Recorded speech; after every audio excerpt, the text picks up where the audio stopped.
Okay, guys, so I'm going to make an exception today. I've always stayed out of the hot topics. I've always avoided the kind of little arguments and hot discussions on YouTube. But this one, it's gotten out of hand at this point. And all I'm hearing from is the naysayers. I'm not really hearing from the illogical sense point of views. So I kind of wanted to throw in my 2 cents, not saying that this is logical compared to anything else, but it's the other side. The thing I'm talking about is the iPhone 4 upgrade eligibility. 4 days ago, on Monday, when Steve Jobs announced we're going to let anyone up to December 31st, 2010 midnight, if their contract expires by then, you can go ahead and upgrade for the same $199, $299 with people whose contracts have expired.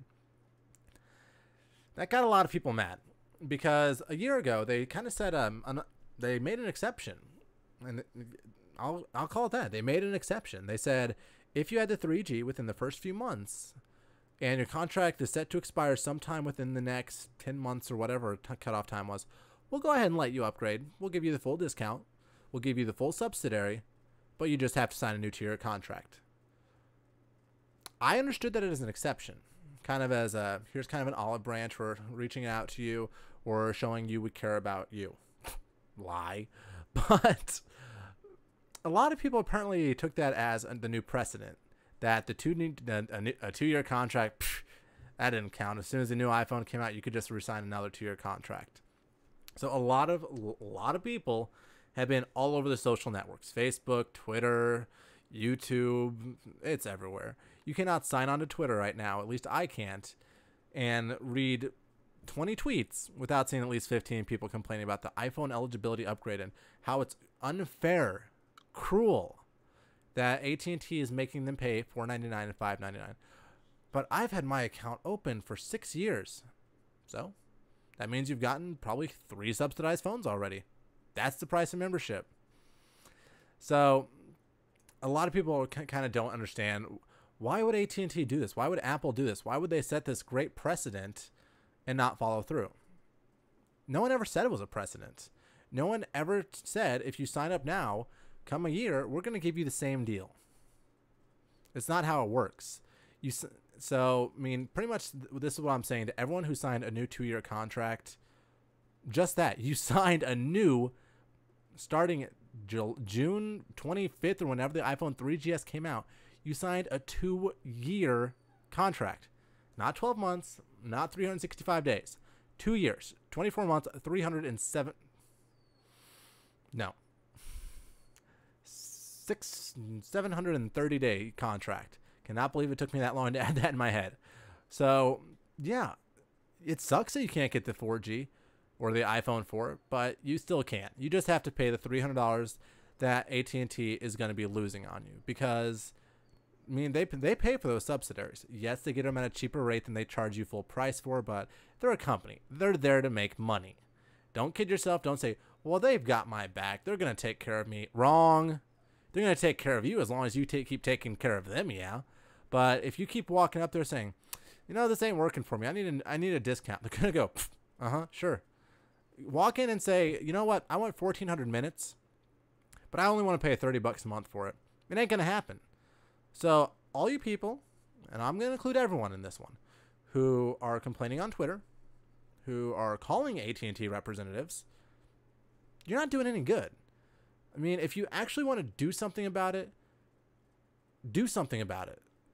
Make a mass movement. Send something to the CEO. Don't just sit there and talk to a representative making $8 an hour. They don't give a shit. Trust me, you're talking to someone who makes $10 an hour dealing with people's banking accounts. I've heard every excuse in the book as to why someone's account went negative. I've become numb. Oh, well, my daughter, blah, blah, blah, blah, blah, blah, blah. They don't care. So guess what?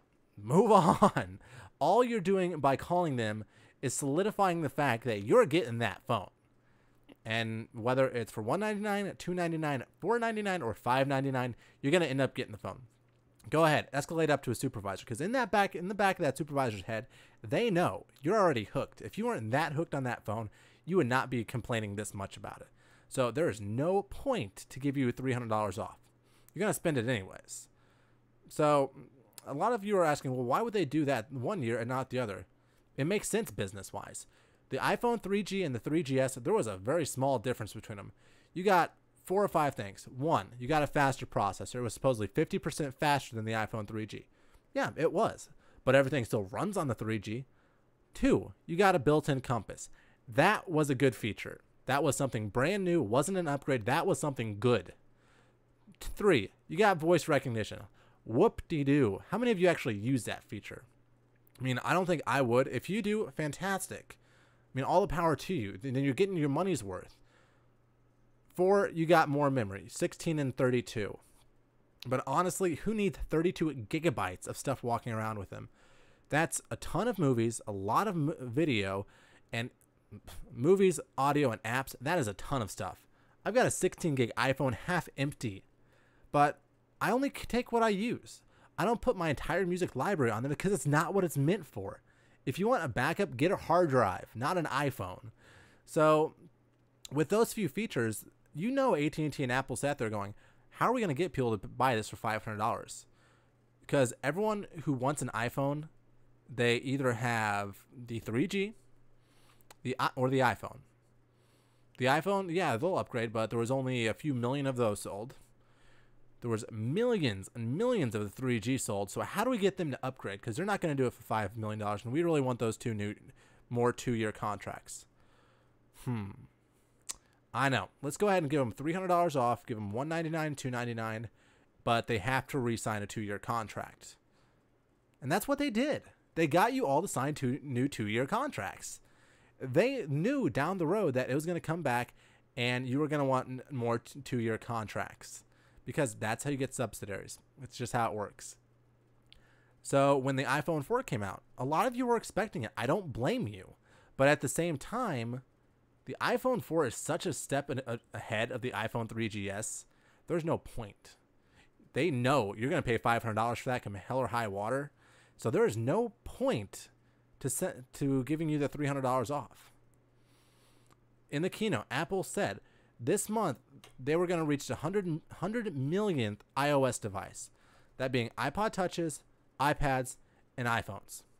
Let's have a very, very conservative estimate saying a fourth of that's going to be iPhones.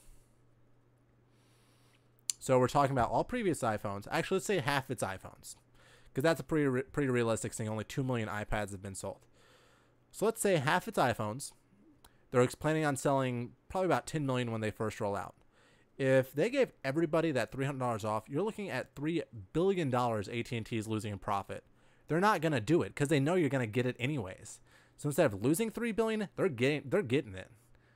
I would too if I was the CEO. So you have to remember, they made an exception, and that's exactly what it was. Now, as far as why they bumped it out to December, again, it makes perfect sense if you think about it. With Verizon and Sprint barking at the door to get AT&T customers, they had to do something to hold them. Because if your iPhone contract were to expire in December, you wouldn't resign. There's no point. You can sit there going, I can get a 6-month-old technology, or I can go ahead and wait 6 months, get a new one, but my phone's kind of dead.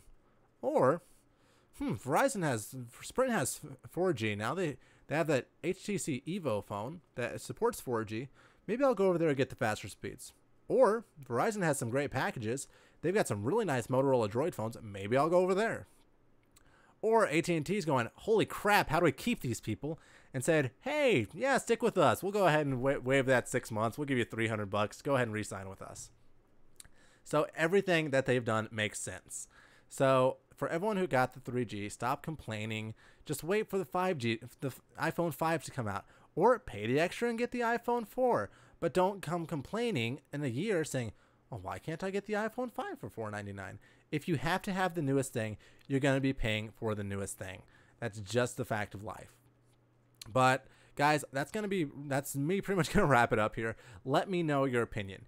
Do you have the 2-year contract that doesn't expire until 2011 or 2012?